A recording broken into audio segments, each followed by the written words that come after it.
মৌলভীবাজারের কুলাউড়া উপজেলার পীরের বাজার থেকে হিঙ্গাজিয়া সড়কের প্রায় ১.৫ কিলোমিটার অংশ দীর্ঘদিন ধরে বেহাল অবস্থায় পড়ে আছে।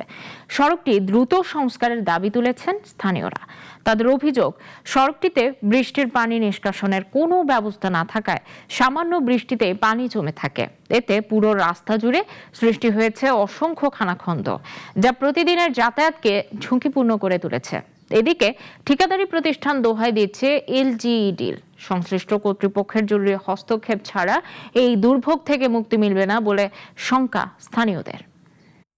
অনতিবিলম্বে এই রাস্তার কাজটুকু সম্পূর্ণ করে জনসাধারণ সহ আমাদের শিক্ষার্থী সকলের মনের দাবি এবং তাদের যে চলাফেরার সহজলভ্যতা করার জন্য আমি প্রশাসনের দাবি জানাচ্ছি। এই বছরের প্রথম শুরুতে যেভাবে বৃষ্টি শুরু হয়েছে, এটা ভাঙা আরও বেশি শুরু হয়ে গেছে। এখন ছাত্রদেরকে জন্য প্রচণ্ড কষ্ট হচ্ছে, এলাকাবাসীদের কষ্ট হচ্ছে।